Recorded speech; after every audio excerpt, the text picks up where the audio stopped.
Santa Teresa de Jesus, Castelo Interior.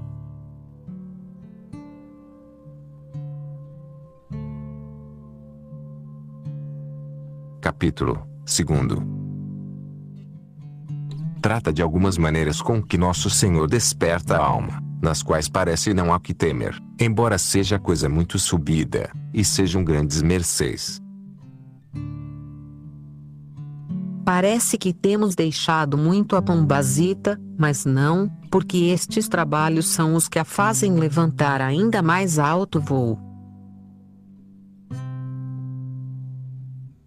Comecemos, pois, agora a tratar da maneira como já vem com ela o esposo, e como, antes que de todo seja, lhe o faz bem desejar, por uns meios tão delicados, que a própria alma não os entende, nem eu creio acertarei a dizê-lo de modo a que o entenda, a não ser as que passaram por isto, porque são uns impulsos tão delicados e subtis, que procedem do mais interior da alma, que não sei que comparação dar e que lhes quadre.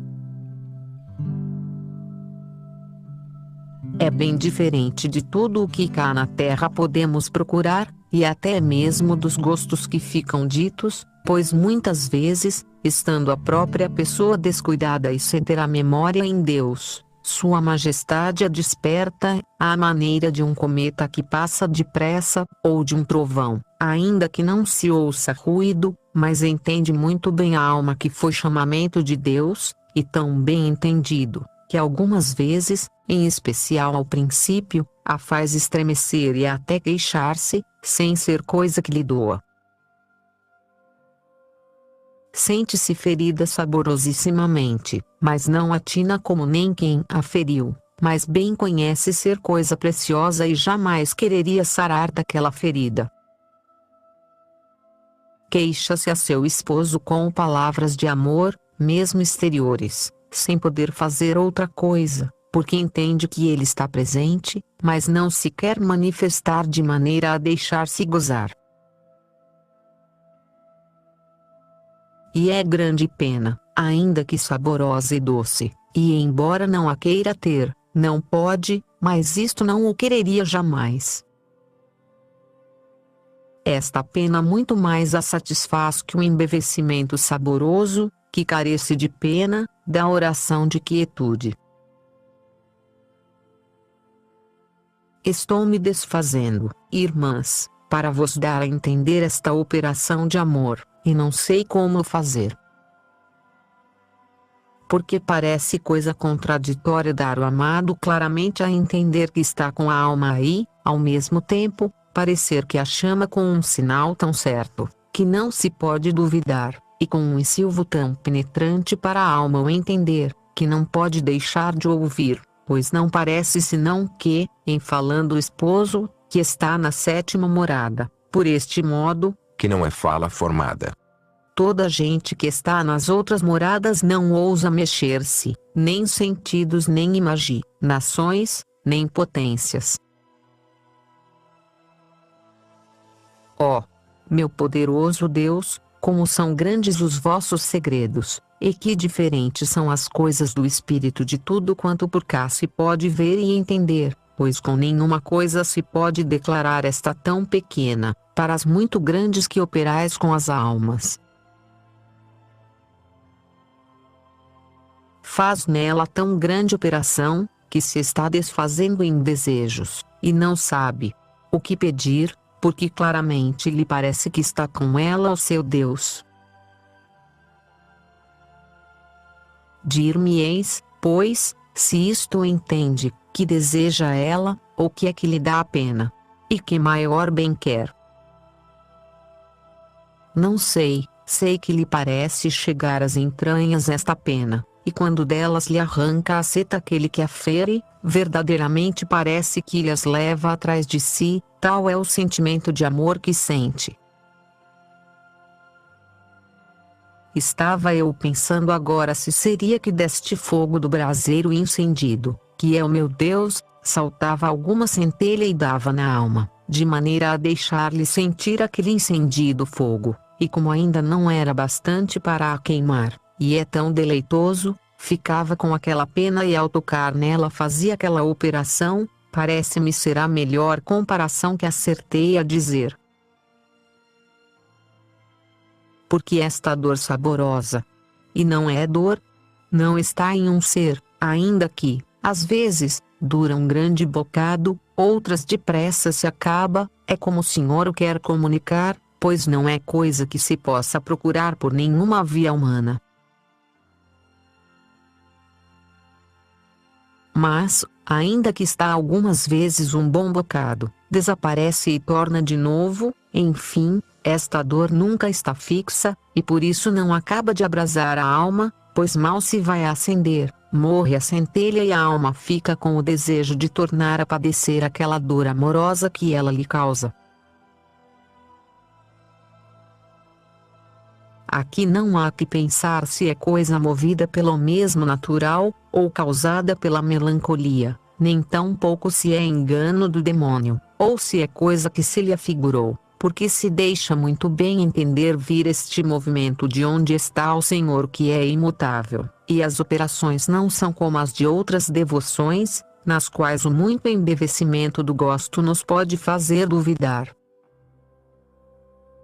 Aqui estão todos os sentidos e potências sem embevecimento, olhando ao que poderá ser, sem estorvar em nada, nem poderem acrescentar aquela pena deleitosa, nem tirá-la, a meu parecer. A quem nosso Senhor fizer esta mercê, que, se lhe tem feito, em lendo isto entenderá. Dê-lhe muitas e muitas graças, pois não tem que temer se é ou não engano. Tema muito se há de vir a ser ingrato a tão grande mercê, e procure esforçar-se em servir e em melhorar em tudo a sua vida, e verá no que para, e como recebe mais e mais. Uma pessoa que teve isto, passou alguns anos assim, e só com aquela mercê estava bem satisfeita, pois, se servisse ao Senhor uma multidão de anos, com grandes trabalhos, ficava com ela muito bem paga. Bendito seja Ele para sempre. Amém. Poderá ser que repareis como nisto há mais segurança do que noutras coisas. A meu parecer, é por estas razões. A primeira, porque jamais o demônio pode dar uma pena saborosa como esta.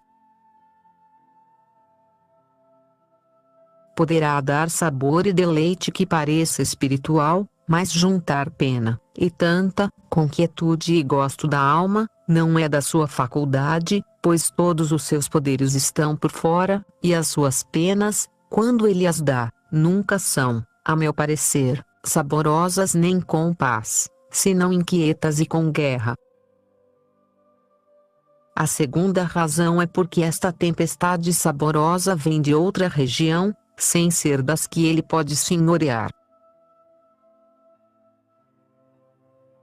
A terceira, pelos grandes proveitos que ficam na alma, os quais são, muito habitualmente, determinar-se a padecer por Deus e desejar ter muitos trabalhos e ficar muito mais determinada a apartar-se dos contentos e conversações da terra, e outras coisas semelhantes. O não ser ilusão, está muito claro, porque, ainda que outras vezes o procure, não poderá contrafazer aquilo. E é coisa tão notória, que de nenhuma maneira isso se pode afigurar, digo parecer que é, não sendo, nem duvidar de que é verdade, e se alguma dúvida ficar, saibam que esses ímpetos não são verdadeiros, digo, se duvidar se os teve ou não, porque assim se dá a sentir, como aos ouvidos uma grande voz. Essa melancolia não leva a nenhum caminho, pois a melancolia não faz nem fabrica seus antolhos senão na imaginação, e isto, ao contrário, procede do interior da alma. Bem pode ser que eu me engane, mas até ouvir outras razões a quem o entenda, sempre estarei nesta opinião, assim sei de uma pessoa muito cheia de temor destes enganos, que desta oração nunca o pode ter. Também costuma Nosso Senhor ter outras maneiras de despertar a alma, a qualquer hora. Estando a rezar vocalmente e descuidada de coisa interior, parece que lhe vem uma inflamação deleitosa, como se de repente viesse um olor tão grande, que se comunicasse por todos os sentidos. Não digo que é olor, mas ponho esta comparação. Ou coisa deste gênero, só para dar a sentir que está ali o esposo, e move um desejo saboroso de a alma gozar dele, e com isto fica disposta para fazer grandes atos e louvores a Nosso Senhor. Esta mercê nasce de onde já ficou dito, mas aqui não há coisa que dê pena, nem mesmo os desejos de gozar de Deus são penosos, isto é o mais habitual senti-lo a alma. Tampouco me parece haver que temer, por algumas das razões já ditas, se não procurar admitir esta mercê com ação de graças.